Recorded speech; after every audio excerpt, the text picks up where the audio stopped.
আপনি যদি বৈধ মায়ের সন্তান হন আর আপনার জন্মের পরে যদি কানে আজান হয়ে থাকে, আপনার বাপমার বিয়ে যদি বৈধ বাবা হয়ে থাকে, আপনি প্রমাণ দেন কোন মৌলবী বলেছে জামাত ইসলামী ভোট দিলে জান্নাতে যাওয়া যাবে। একটা মৌলবীর নাম বলেন, একটা মৌলবীর নাম বলেন, একটা মৌলবীর নাম বলেন। এখন তো প্রচার করতেছে, হুজুররা বলতেছে ভোট দিলে জান্নাতে যাওয়া যাবে। এই কথা প্রচার করতেছে না কিছু লোক, প্রচার করতেছে না কিছু লোক, প্রচার করতেছে না। আমি জিজ্ঞাসা করি, বাংলাদেশের কোন হুজুর বলেছে যে টুপিওয়ালাদের ভোট দিলে জান্নাতে যাবে? কোন হুজুর বলেছে? একটা হুজুরের নাম বলেন, একটা হুজুরের নাম বলেন। আমাদের ভোট দিলে আমরা জান্নাতের টিকিট দেই না, তবে আমরা কোরআন হাদিস দিয়ে জান্নাতের পথ দেখাই। আমরা কোরআন হাদিস দিয়ে জান্নাতের কি দেখাই? জোরে বলেন, কি দেখাই? কিয়ামতের দিন আপনিও আদালতে উঠবেন আর আমিও আজিজুল ইসলাম আদালতে উঠব। আপনি যে হাজার হাজার মানুষের সামনে বক্তৃতা করতেছেন, টুপিওয়ালারা জান্নাতের টিকিট বিক্রি করতেছে, আপনি যদি বৈধ মায়ের সন্তান হন আর আপনার জন্মের পরে যদি কানে আজান হয়ে থাকে, আপনার বাপমার বিয়ে যদি বৈধ বাবা হয়ে থাকে, আপনি প্রমাণ দেন কোন মৌলবী বলেছে জামাত ইসলামী ভোট দিলে জান্নাতে যাওয়া যাবে। একটা মৌলবীর নাম বলেন, একটা মৌলবীর নাম বলেন, একটা মৌলবীর নাম বলেন। আর যদি বলতে না পারেন তাহলে বুঝবো আপনি মিথ্যুক, বুঝবো আপনি প্রতারক, বুঝবো আপনি ধোঁকাবাজ, বুঝবো আপনি ইসলামের দুশ্মন, বুঝবো আপনার জন্মের পরে কানে আজান হয়নি, কানে আজান হয়নি, কানে আজান হয়নি। এরপরেও যদি এরকম বক্তব্য আসে, বুঝবো তার জন্মের সমস্যা আছে। আমরা একবারও বলিনি টুপিওয়ালাদের ভোট দিলে জান্নাতের টিকিট পাওয়া যাবে। আমরা জান্নাতের টিকিট বিক্রি করতে আসিনি, আমরা কোরআনের কথা বলতে এসেছি। কোরআনের কথা শুনে যদি কোনো ব্যক্তি সৎ এবং যোগ্য ব্যক্তির পিছনে থাকে, তাহলে ভালো কাজের পক্ষে সুপারিশ করার জন্য নেকি পেতে পারে। সেই নেকির বিনিময়ে আল্লাহ দিলেও দিতে পারে, না দিলেও দিতে পারে। ও জান্নাতের মালিক আমি না, আমি জান্নাত বিক্রি করতে আসিনি, আমি আল্লাহর কোরআন বলার জন্য এসেছি। তিনি তার কাজ চালিয়ে যেতে লাগলেন। হঠাৎ করে একদিন আবু জাহেলের সঙ্গে দেখা। আবু জাহেল কয়, আব্দুল্লাহর বেটা মোহাম্মদ দাঁড়াও, দাঁড়াও। দাঁড়িয়ে গেলেন। কি বাবাজি কিছু বলবেন?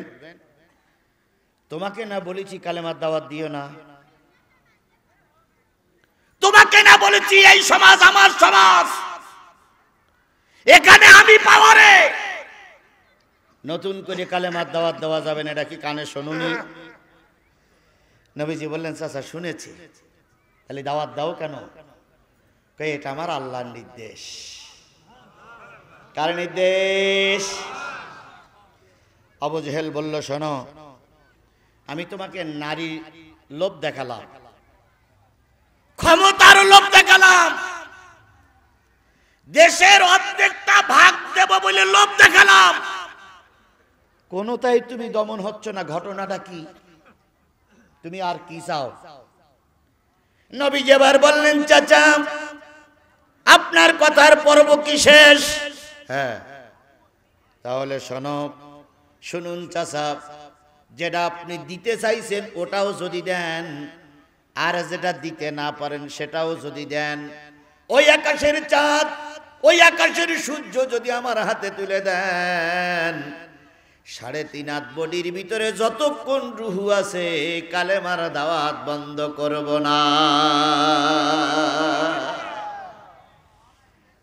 কথার জবাব শুনে আবু জেহেল বুঝি খুশি হয়ে গেল। আরো জোরে বলেন, খুশি হয়ে গেল। বরং প্রতিজ্ঞাবদ্ধ হলো মোহাম্মদকে মেরে আহত করবে। এক পর্যায়ে আবু জেহেল তরবারি বের করে বলতেছে, সামনাসামনি কথা বলে সাহস কত! রসুলের মাথার পরে 3টা আঘাত করলো, 3টে জায়গায় ক্ষত হলো, রক্তগুলো ফিনকে দিয়ে বাইর হচ্ছে।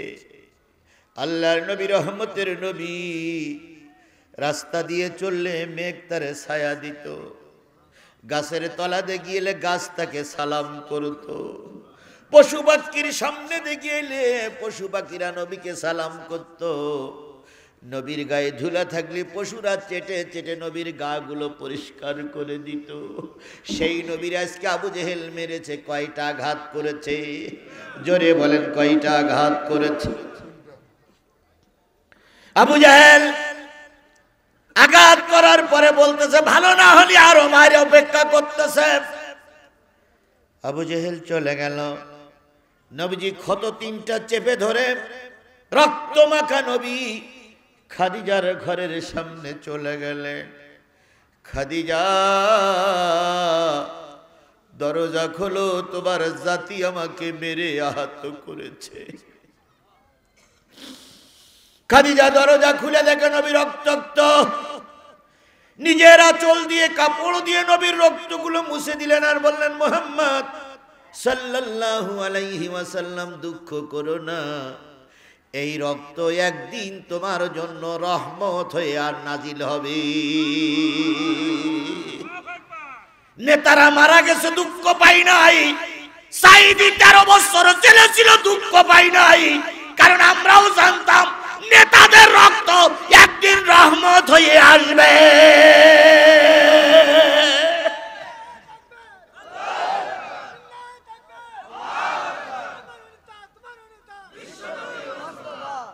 কথাগুলো ঠিক না বেঠিক? কথাগুলো ঠিক না বেঠিক? হয়তো 8জন 7জন নেতারা আমরা ফাঁসির কাছে ঝুলতে দেখেছি, হয়তো ইসলামের বড় বড় আলেমদেরকে জেলখানায় থাকতে দেখেছি, কিন্তু তাদের রক্ত এমন রহমত হয়েছে গোটা বাংলাদেশ এখন কোরআন কায়েমের পক্ষে, কোরআন কায়েমের পক্ষে, কোরআন কায়েমের পক্ষে। শুধুমাত্র শিবগঞ্জের কিছু এখনো পাগলেরা সিদ্ধান্ত নিতে পারতেছে না। যেখানে ঢাকা বিশ্ববিদ্যালয়ের যুবকেরা সিদ্ধান্ত নিয়ে ফেলল, জাহাঙ্গীরনগরের সোনার ছেলেরা সিদ্ধান্ত নিল, শিবগঞ্জের কিছু ধানের গোড়া কাটা লোক এখনো বলতেছে ভোটটা কারে দেব।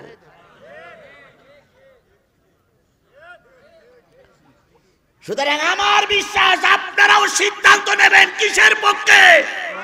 জোরে বলেন, কিসের পক্ষে?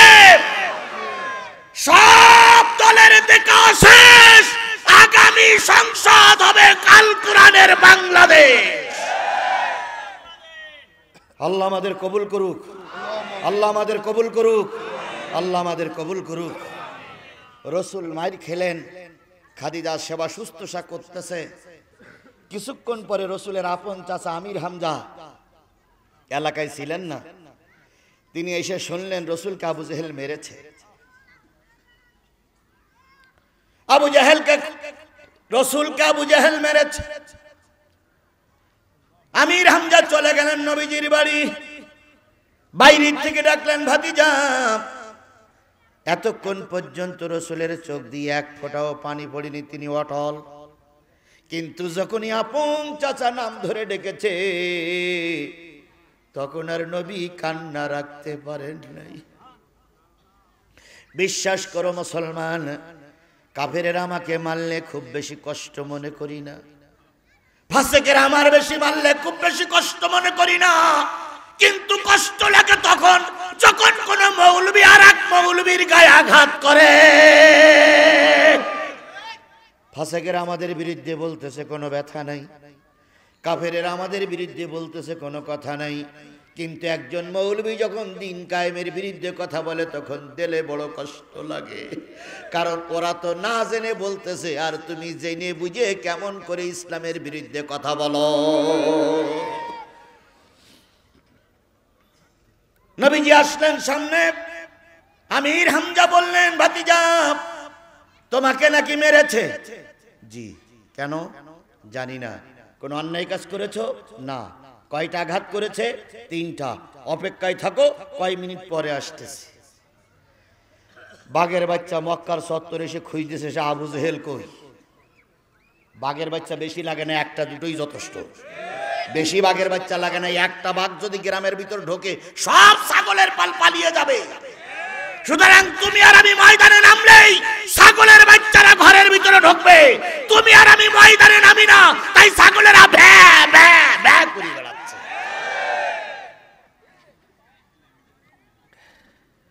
ভ্যা ভ্যা বন্ধ করো, নতুবা একবার হুঙ্কার দেব, ঘরের ভিতরে ঢুকবা, তা কিয়ামতের আগে আর বেরোতে পারবা না।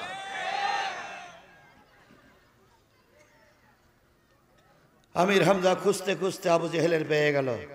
এই যে নেতা, এই যে নেতা, এই যে নেতা, কি হয়েছে? মোহাম্মদকে মেরেছেন? হ্যাঁ মেরেছি। কেন মারলেন? কালেমার দাওয়াত দেয়। কালেমার দাওয়াত দেয়, আপনার মন চাইলে আপনি কালেমা গ্রহণ করবেন, না চাইলে গ্রহণ করবেন না, কিন্তু আপনার আপনি মারির কে? আমি জামাত ইসলামের দাওয়াত দিচ্ছি, আপনার ভালো লাগলে আপনি জামাত ইসলাম করবেন, না করলে করার দরকার নেই। আমি ধানের শীষে দাওয়াত দিচ্ছি, ধানের শীষ পারলে আপনি করেন, না পারলে করেন না, কিন্তু একজন আর একজনের গায়ে হাত তোলার অধিকার আপনাকে কে দেবে? কে দেবে? কে দেবে?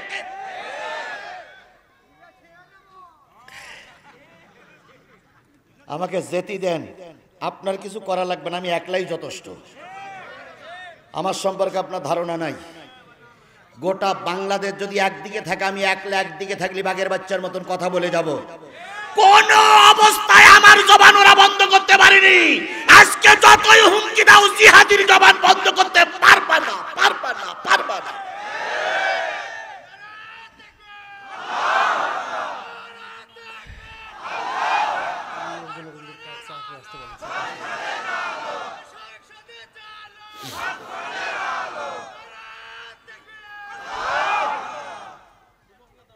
আমির হামজা বলতেছে, আপনি মারার কে?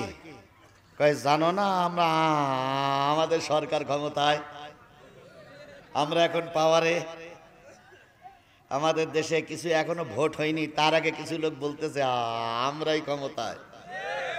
এই কথা বলেন, কথা বলেন, কথা বলেন। কয় 290টা আসন আমরা পেয়েই গেছি, 290টা আসন পেয়ে গেছি, এবার ক্ষমতায়, সামনের বছর ক্ষমতায়, তারপরে দিয়ে হুজুররা যেন চেষ্টা করে। 290টা আসন পাননি, আপনারা 390টা আসন পাইছেন। আর যেভাবে হুজুরদের পিছনে লেগেছেন, এভাবে যদি আপনারা লাগতেই থাকেন, আপনাদের জনগণ 500 আসন দিয়ে ক্ষমতায় বসাবে। শুধু হুজুরদের পিছনে লাগেন, হুজুরদের পিছনে লাগেন, হুজুরদের পিছনে লাগেন। যত লাগবেন তত জনপ্রিয়তা কমবে। কথা বলেন, কথা বলেন, কথা বলবেন। যত হুজুরদের গালিগালাজ দেবেন, তত জনপ্রিয়তা কমবে। নিজের বউ পর্যন্ত ভোট দেবে না, নিজের বউ পর্যন্ত ভোট দেবে। আমি অনেক জায়গায় যে শুনতেছি, বেটা এক দল করে আর মহিলা জামাতের রকম। তা আমি জিজ্ঞেস করলাম, আপনি তো ইউনিয়নের সভাপতি, আপনার স্ত্রী কি খবর? কয় হুজুর কোনো রকম বাধা দিয়ে পারতেছি না, রকম হয়ে গেছে। আপনারাও খোঁজ দেন, বাড়ি যেয়ে খোঁজ দেন। আপনি বিরাট নেতা সেজে বসে আছেন, অথচ আপনার স্ত্রী মহিলা বৈঠকে যেয়ে খোলে খোলে বয়াত দিয়ে পড়ে আছে। আপনি 10 লক্ষ টাকার লোভ দেখালি ভোট ওখানে যাবে না, কোরআনে যাবে, কোরআনে যাবে, কোরআনে যাবে।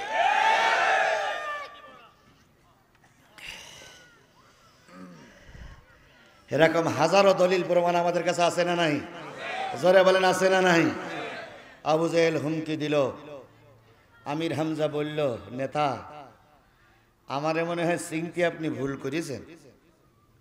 আবু জেহেল বলতেছে, কি বলতে চাও তুমি?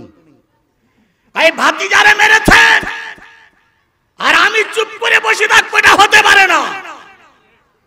আবু জেহেল বলতেছে, তুমি কি আমার সঙ্গে যুদ্ধ ঘোষণা করতেছো নাকি? কয় প্রয়োজনে করব, তবু ভাতিজারে মেরেছেন আমি মেনে নেব। আবু জেহেল বলতেছে, মনে হচ্ছে তুমি খোলে খোলে ইসলাম গ্রহণ করেছো। আমির হামজা বলতেছে, ইসলাম গ্রহণ করিনি, তবে করার নিয়ত করেছি। একটু জোরে বলবেন না সুবহানাল্লাহ, জোরে বলবেন না সুবহানাল্লাহ। আবু জেহেল বলতেছে, যদি কালেমা গ্রহণ করো, মোহাম্মদের যা হয়েছে তোমারও তাই হবে।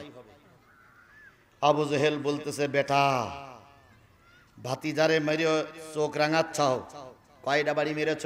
কয় 3টা। কয় তৈরি থাকো 3টা বাড়ি উল্টো খাওয়ার জন্য। আবু জেহেল কয় অবস্থা কিন্তু ভালো হবে না। আমি কিন্তু সমাজের ক্ষমতার লিডার।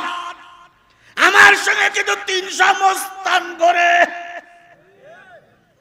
আমির হামজাগায় মস্তান টস্তান বাদ দেন, মারি খাওয়ার জন্য প্রস্তুতি নেন। আমির হামজা তরবারি বের করে বলতেছে, উল্টো পিঠ দিয়ে মেরেছিলেন না সোজা পিঠ দিয়ে মেরেছিলেন? আমির হামজা আবু জেহেল বলতে সোজাতে মারিনি, উল্টোতে মারিছি। আমির হামজা বলতেছে, তাহলে উল্টো দিয়ে আজকে হোক। 3টা বাড়ি দিয়েছে, সুবহানাল্লাহ। মাথা ফেটে রক্ত বাহির হচ্ছে। নেতারা বলতেছে প্রতিশোধ নেব। আমির হামজা বলতেছে, এই আবু জেহেল বলতেছে, সব সর, দেখিস না চোখ বড় বড় হয়ে গেছে, যদি উল্টো দিয়ে না মারে সোজা দিয়ে মারে কাল্লা একটারও জায়গায় থাকবে না। আমির হামজা মেরে চলে গেলেন নবীজির কাছে। নবীজির কাছে যে বলতেছে, ভাতিজা দরজা খোলো, প্রতিশোধ নিয়েছি। নবীজি দরজা খুলে বলতেছে, চাচা কি প্রতিশোধ নিলেন? কই যে কটা মেরেছে সেই কটা মেরে আসছি, রক্ত ঝরতেছে, তুমি খুশি হয়ে যাও। নবীজি ডাক দিয়ে বললেন, চাচা মারিশত মারি নিয়েছেন, খুশি হওয়াটাই স্বাভাবিক, কিন্তু আমি খুশি হতে পারছি না। আমি খুশি হতাম যদি আপনার জবানে শুনতাম লা ইলাহা ইল্লাল্লাহ মুহাম্মাদুর রাসূলুল্লাহ।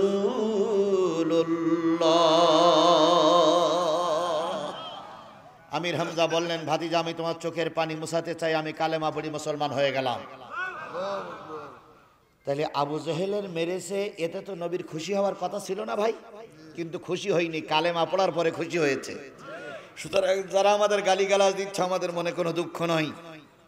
যদি কালকের থেকে শুনি তুমি কোরআনের একজন সৈনিক, কোরআনের একজন কর্মী, তাহলে তোমার জন্য আমার দেলটা খোলা, তোমার জন্য আমাদের দরজা খোলা। কারণ আমরা নবীর অনুসরণ অনুকরণ করে চলি। আমরা প্রতিশোধে বিশ্বাস করি না, আমরা ক্ষমায় বিশ্বাস করি, ক্ষমায় বিশ্বাস করি, ক্ষমায় বিশ্বাস করি। সেই রসুলের আদর্শ নিয়ে আজকের এই কোরআনের মাহফিলে বসেছি। এই জন্য রসুলের নামে দুরূদ আর সালাম সাল্লাল্লাহু আলাইহি ওয়াসাল্লাম। বন্ধুগণ বলুন তো, রসুলের নামে নাজিল হলো যে কিতাবটা, সেই কিতাবটার নাম কি?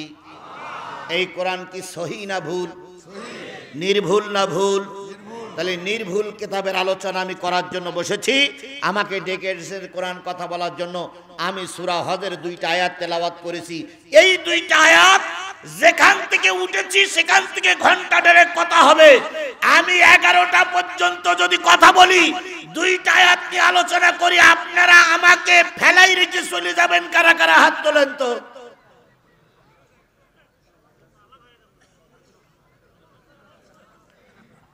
যাবেন না? যাবেন না? তাহলে এখনো 55টা মিনিট কিন্তু থাকা লাগবে। থাকবেন তো? থাকবেন তো? আচ্ছা, কারা কারা থাকবেন একটু হাত উঁচু করে দেখান তো, কারা কারা থাকবেন? জোরে একটা তাকবীর হবে। নারায়ে তাকবীর। আল কোরআনের আলো, তোমার নেতা আমার নেতা, দুনিয়ার মুসলিম। নারায়ে তাকবীর। হাত নামান। ও ভাই, কিছু লোক হাত তুলিনি, ওরা বিরাট চালাক ভাই, ওদের কাছে আমি পারি না ভাই। আপনারা খুব চালাক। আমি কিসের থেকে কথা বলছি? কোরআন থেকে কথা হবে। সূরা হজের কয়টা আয়াত? আচ্ছা, আমরা যারা হাত উঁচু করলাম, আপনারা যারা হাত উঁচু করেছেন কি শুনবেন? আর আমি হাত উঁচু করেছি কি বলবো? আল্লাহ রসুল বলেছেন, আল কোরআন শাফিআ মুশাফা। যারা দাঁড়ানো লোকগুলো আছে, আমার এই হাদিসটা শোনার পরে তোমরা সিদ্ধান্ত নেবা কি করবা। আমি এখন সিদ্ধান্ত নেব, হাদিসটাকে শোনো। এই জ্যাকেট চলে যাই না, হাদিসটাকে শোনেন। আল্লাহ রসুল বলেছেন, কোরআন এমন একটা কিতাব, যেই কিতাব কিয়ামতের দিন কারোর পক্ষে সুপারিশ করবে, কারোর বিরুদ্ধে আল্লাহর কাছে নালিশ করবে। সাহাবীরা বলেন, ইয়া রাসূলুল্লাহ, কোরআন কাদের পক্ষে সুপারিশ করবে? নবী বললেন, কোরআনকে যারা ইমাম বানাবে। কি বানাবে? কোরআনকে যারা ইমাম বানাবে। ইমাম সামনে থাকে না পিছনে থাকে? এই কোরআনকে যারা সামনে রাখবে, এই কোরআনের আলোচনা যারা শুনবে, এই কোরআনের আলোচনা যারা বুঝবে, কোরআনের আলোচনা অনুসারে যারা চলবে, কিয়ামতের দিন এই কোরআন তাদেরকে টেনে টেনে আল্লাহর জান্নাতে নিয়ে যাবে। আমান জালাহু খালফাহু সাকাতাহু ইলান নার, এই কোরআনকে যারা পিছনে রেখে চলে যাবে, এই কোরআনের মাহফিল থেকে কোরআনকে যারা পিছনে রেখে চলে যাবে, কিয়ামতের দিন সে যখন রোজা মাহশরের ময়দানে চলাফেরা করবে, আচমকা কোরআন তাকে ধাক্কা দিয়ে জাহান্নামে নিক্ষেপ করবে। তাহলে কোরআন সামনে রাখলে কোরআন টেনে কোথায় নিয়ে যাবে?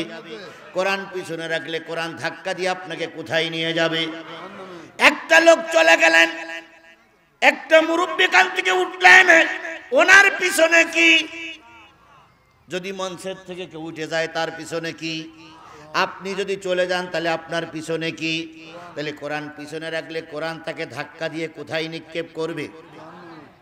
আর কোরআন সামনে রাখলে কোরআন তাকে টেনে টেনে কোথায় নিয়ে যাবে? তাহলে এবার আপনারা জান্নাতে যেতে চান না জাহান্নামে যেতে চান? কারা কারা জান্নাতে যেতে চান একটু হাত তোলেন। যারা যারা হাত তুলেনি আল্লাহ ওরা জাহান্নামে নিজে বলতেছে আল্লাহ, আল্লাহ যারা হাত তুলেনি ওরা নিজেরা বলতেছে দোজখে যাবে। তাহলে আপনি কি জান্নাতে যেতে চান? তাহলে জান্নাতে যেতে চাইলে কোরআনকে কোথায় রাখতে হবে? তাহলে আমরা কোরআনকে সামনে রাখতে রাজি আছি না নাই? তাহলে আমার আর 50 মিনিট সময় আছে, এই 50টা মিনিট কোরআনকে সামনে রাখবো। যতই সমস্যা আসুক কোরআন থেকে দূরে সরে যাব। আরো জোরে বলেন যাবেন? গেটের থেকে যে কজন যাচ্ছে কোরআন কিন্তু কোরআন ছবি তুলে রাখো, কোরআন ছবি তোলো, ছবি তোলো, গেল গেল গেল গেল। কোরআন কিন্তু ছবি তুলে রাখছে, বাড়ি পর্যন্ত যাওয়ার আগে মৃত্যু হয়ে যেতে পারে। পারে না পারে না পারে না পারে না। তাহলে কোরআন আপনার ছবি তুলেছে, তাই দয়া করে গেটের যে কয়টা যুবক আছো তোমাদের কাছে অনুরোধ করি, কোরআনের মাহফিলে বসলে জান্নাতে যাওয়া যাবে, কোরআন থেকে দূরে সরে গেলে জাহান্নামে যেতে হবে। এই জন্য কোরআনের মাহফিলে বসার জন্য যুবকদের একটু কি জায়গা করে দেওয়া যাবে? এই যুবকেরা সব আমার এই ডাইনে চলে এসো, তো সব আমার ডাইনে চলে এসো, সবাই আমার ডাইনে চলে এসো, সামনে জায়গা আছে, সামনে আসো, ডাইনে আসো। একটা লোক যেন ওঠে না। তাহলে শপথ করলাম আমরা কি শুনবো? কোন পর্যন্ত? শেষ পর্যন্ত। আমি শপথ করেছি কি বলবো? যতক্ষণ আপনারা থাকেন। তাহলে শপথ ভঙ্গ করলে তারে কি বলা হয়? মুনাফিক। আপনারা কি মুনাফিক হতে চান? তাহলে দয়া করে এখান থেকে উঠবেন না। আমার নির্ধারিত টাইম আজকে বিশেষ একটা কারণে আমি মেহেদির কাছে বলেছিলাম আমাকে 11টার সময় তুমি ছুটি দেবা। 11টা পর্যন্ত একটা টাইম আমি বেঁধে নিয়েছি, 2-5 মিনিট আপ ডাউন সেটা পরের কথা। এই 11টা পর্যন্ত এই সময়টুকু কি সবাই থাকতে রাজি আছেন? আল্লাহ আপনাদের কবুল করুক, আল্লাহ আপনাদের কবুল করুক, আল্লাহ আপনাদের কবুল করুক। বন্ধুগণ, এই মাহফিলটা করতে প্রায় 2 লক্ষ টাকার মতন খরচ। কয় লক্ষ? 2 লক্ষ। দ্বিতীয় বক্তার কাছে টাকা দিয়েছেন কেটে কেটে হাত তোলেন তো। কেউ দেননি। এই 2 লক্ষ টাকা খরচ করে মাহফিল দিয়েছে। কালকে সব কিছু খরচ খরচা করে যদি 1 লক্ষ টাকা লস থাকে, আগামী বছর এখানে আর মাহফিল হবে না। আগামী বছর এখানে আর মাহফিল, কারণ লস খেয়ে খেয়ে কয় বছর পারবে। তাই এদের এই লসটা আমরা তুলে দেওয়ার জন্য 1-এর লাঠি না 10-এর লাঠি 1-এর বোঝা, 10 জন একটু চেষ্টা করলে আমরা এই খরচের টাকাটা তাদের উঠাই দিতে পারি। কথা বলেন, কথা বলেন, কথা বলেন। আপনারা আমরা চেষ্টা করি ভাই, আমার বিশ্বাস 1000, 2000, 3000, 4000, 1000 কি 1500 লোক এখানে আছে। আমরা যদি 1000 থাকি, মহিলারা আছে আর 2-3 হাজার, তাহলে সব মিলে 7-8 হাজার লোকে যদি সব মিলে 7-8 হাজার লোক যদি আমরা 50টা করে টাকা না দিয়ে 20টা করেও টাকা দেই, তাহলে খরচের টাকা উঠে আর এক্সট্রা থাকবে। মুহাম্মাদুর রাসূলুল্লাহ। জোরে তাকবীর, নারায়ে তাকবীর।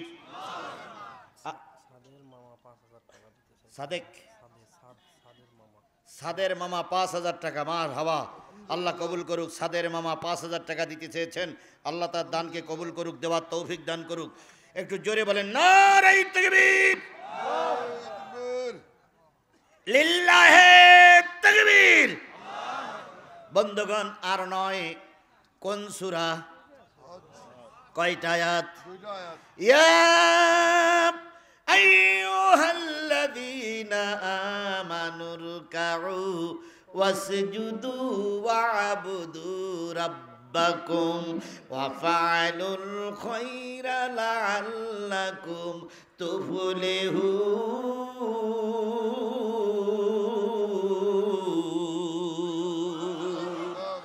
ওহে শিবগঞ্জের মানুষেরা, ওহে বগুড়ার মানুষেরা, তোমরা যারা ঈমান এনেছ, কি এনেছ? আরো জোরে বলেন, কি এনেছ?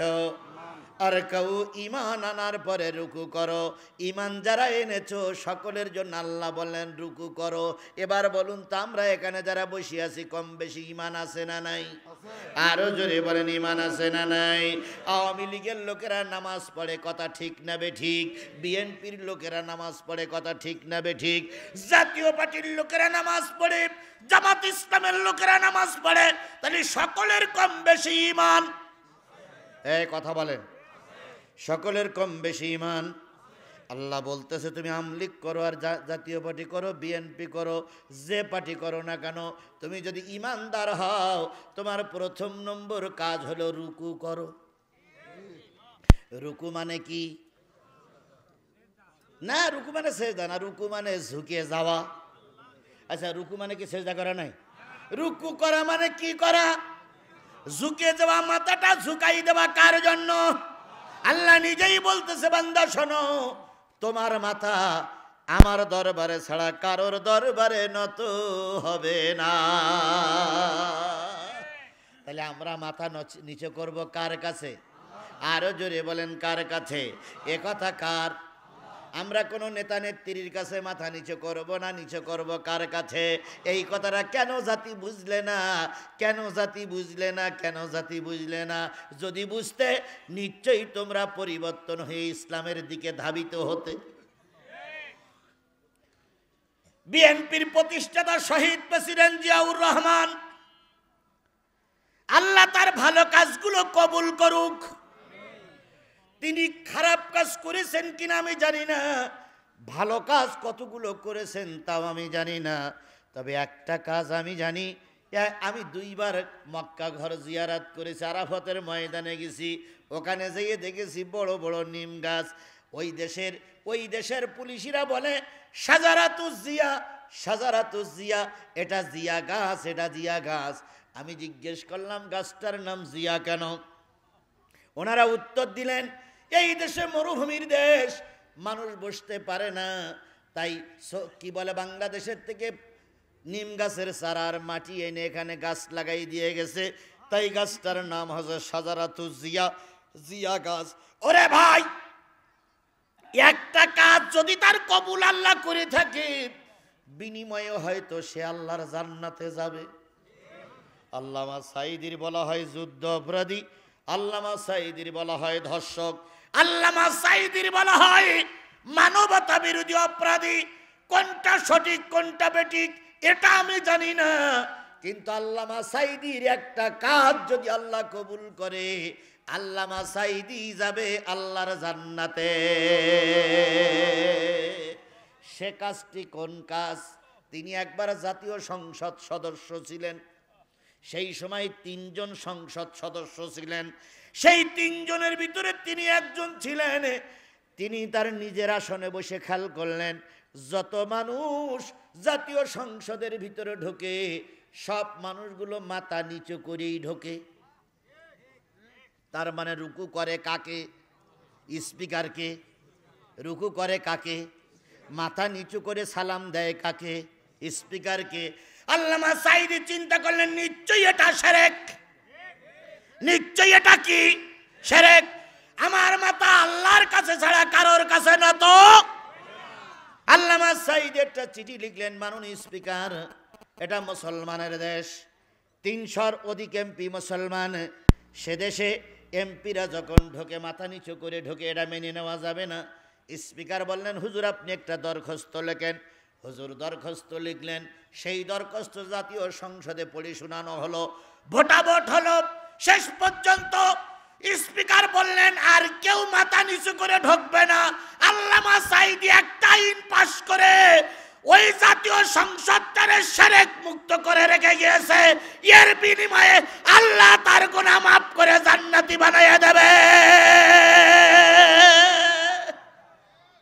কয়জন এমপি? 3 জন এমপি যদি জাতীয় সংসদটারে শিরক মুক্ত করতে পারে, আগামী ফেব্রুয়ারিতে নির্বাচন, এই নির্বাচনে আমরা যদি গোটা বাংলাদেশ কুড়াইয়ে 151টা এমপি যদি জাতীয় সংসদে পাঠাতে পারি, ওই জাতীয় সংসদে ন্যাংটা মমতাজের গান হবে না।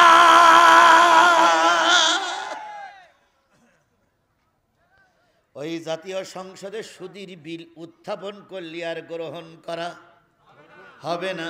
তাহলে 1 জন 2 জন 3 জন এমপি মিলে যদি জাতীয় সংসদটা শিরক মুক্ত করতে পারে, ও আমার শিবগঞ্জের মুসলমানেরা, আগামী নির্বাচনে যদি 150টা কোরআনের এমপি আমরা জাতীয় সংসদে পাঠাতে পারি, আল্লাহর কসম ওই সংসদটা আর কোরআন বিরোধী হবে না। আমি কারোর খারাপ বলি না, আওয়ামী লীগ যে ভালো কাজ করিনি তা না, জাতীয়তাবাদী দল বিএনপি যে ভালো কাজ করিনি তা না, এরশাদ যে একেবারে কিছু করিনি তা না। তবে 54 বছরের ভিতরে 12 বার জাতীয় সংসদের নেতা পরিবর্তন হয়েছে। একটা বারের জন্য কোন নেতা জাতীয় সংসদে কোরআনের বিল আনিনি। একটা বারের জন্য দেশ কোরআন দিয়ে চলেনি। তাই আজকে আমরা সবাই মিলে শপথ করেছি, 54 বছর পর আল্লাহ একটা সুযোগ দিয়েছে, আমাদের দেশটা আমরা কোরআনের দেশ বানাবো। কোন জালেম ফাসিকের কাছে আর দেশ ইজারা দেওয়া হবে না, হবে না, হবে না।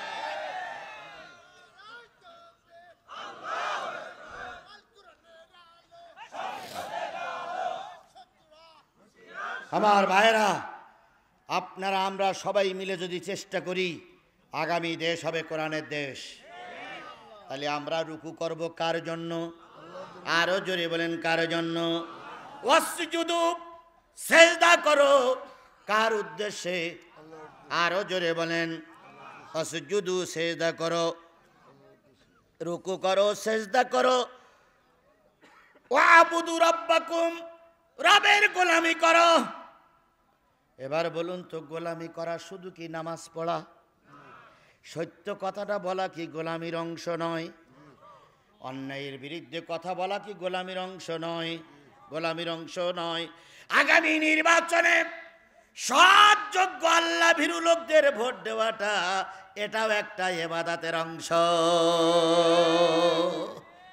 কালকে হয়তো কিছু লোক বলবে যে হুজুর যা কথা বলেছে পিছনে কোনো দলিল ছিল না, তাই আপনাদের কাছে দলিল পেশ করতেছি। আল্লাহ রাব্বুল আলামিন বলেন, মাইয়াশফা শাফাতান হাসানাতান ইয়াকুল লাহু নাসিবুম মিনহা ওয়া মাইয়াশফা শাফাতান সাইয়্যাতান ইয়াকুল লাহু কিফলুম মিনহা। যদি কোনো ব্যক্তি একটা ভালো নেতারে সাপোর্ট করে, যদি কোনো ব্যক্তি একটা ভালো নেতার পক্ষে সাপোর্ট করে, যদি কোনো ব্যক্তি একটা ভালো নেতারে ভোট দেয়, যদি কোনো ব্যক্তি একটা ভালো লোকের সাপোর্ট করে ভালো কাজ করার সুযোগ করে দেয় অথবা সরকার গঠন করতে দেয়, ওই নেতা জাতীয় সংসদে যেয়ে যত ভালো কাজ করবে, যিনি ভোট দিলেন, সাপোর্ট করলেন, তার পক্ষে মিছিল করলেন, সব সব কবরে বসে বসে পাওয়া যাবে। অমাইয়াশফা শাফাতান সাইয়াতান, যদি কোনো ফাসেক ফুজ্জারকে কেউ ভোট দেয়, আর এই ভোট পেয়ে যদি ওরা ক্ষমতায় যায়, ক্ষমতায় যেয়ে যত অন্যায় বিল পাস করবে, যত গুনার কাজ করবে, সব গুনাহ ওদের আমলনামায় লেখা হবে। তাহলে বোঝা গেল ভোট দেওয়া ফরজ, আবার ভোট দেওয়া হারাম। ভোট দেওয়া ফরজ আর ভোট দেওয়া। এবার একটা হাদিসে যান, মান তাসাব্বা বিকৌমিন ফাহুয়া মিনহু। কওমুন মানে হলো দল। কওমুন মানে কি? দল। আল্লাহ বলেন যেই দলের পক্ষে যারা ভোট করবা, তাদের পিছনে মিছিল করবা, তাদের পিছনে জনসভা করবা, তাদের অফিসে বসে চা খাওয়া, অন্ধকার ঘরে বসে যাদেরকে ভোট দেবা, এরা যেখানে যাবে কিয়ামতের দিন তোমাকেও সেখানে যেতে হবে। এবার বুঝে নেন সাপোর্টটা কোরআনের পক্ষে হবে না কোরআনের বিপক্ষে হবে। যদি কোরআনের বিপক্ষে হয়, বিপক্ষের লোক যদি দোজখে যায়, আমি দোজখে যাবে কথা বলি না, যদি দোজখে যায় আপনারও কিন্তু দোজখে যাওয়া লাগবে। আর কোরআনের পক্ষে সাপোর্ট করলে মাওলানা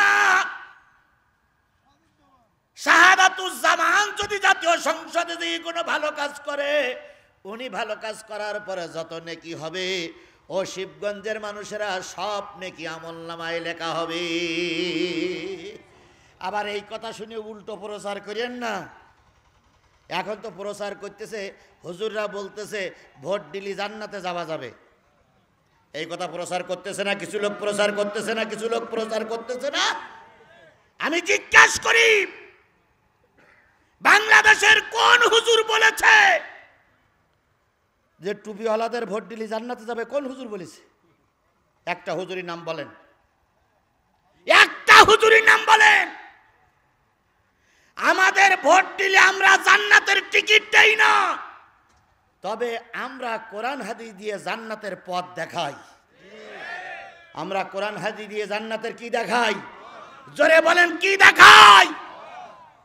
কিয়ামতের দিন আপনিও আদালতে উঠবেন আর আমিও আজিজুল ইসলাম আদালতে উঠব। আপনি যে হাজার হাজার মানুষের সামনে বক্তৃতা করতেছেন, টুপিওয়ালারা জান্নাতের টিকিট বিক্রি করতেছে, আপনি যদি বৈধ ভাইয়ের সন্তান হন আর আপনার জন্মের পরে যদি কানে আজান হয়ে থাকে, আপনার বাপমার বিয়ে যদি বৈধ বাবা হয়ে থাকে, আপনি প্রমাণ দেন কোন মৌলবী বলেছে জামাত ইসলামী ভোট দিলে জান্নাতে যাওয়া যাবে? একটা মৌলবীর নাম বলেন, একটা মৌলবীর নাম বলেন, একটা মৌলবীর নাম বলেন। আর যদি বলতে না পারেন তাহলে বুঝবো আপনি মিথ্যুক, বুঝবো আপনি প্রতারক, বুঝবো আপনি ধোঁকাবাজ, বুঝবো আপনি ইসলামের দুশমন, বুঝবো আপনার জন্মের পরে কানে আজান হয়নি, কানে আজান হয়নি, কানে আজান হয়নি। এরপরেও যদি এরকম বক্তব্য আসে, বুঝবো তার জন্মের সমস্যা আছে। আমরা একবারও বলিনি টুপিওয়ালাদের ভোট দিলে জান্নাতের টিকিট পাওয়া যাবে। আমরা জান্নাতের টিকিট বিক্রি করতে আসিনি, আমরা কোরআনের কথা বলতে এসেছি। কোরআনের কথা শুনে যদি কোনো ব্যক্তি সৎ এবং যোগ্য ব্যক্তির পিছনে থাকে, তাহলে ভালো কাজের পক্ষে সুপারিশ করার জন্য নেকি পেতে পারে। সেই নেকির বিনিময়ে আল্লাহ দিলেও দিতে পারে, না দিলেও দিতে পারে। ও জান্নাতের মালিক আমি না, আমি জান্নাত বিক্রি করতে আসিনি, আমি আল্লাহর কোরআন বলার জন্য এসেছি।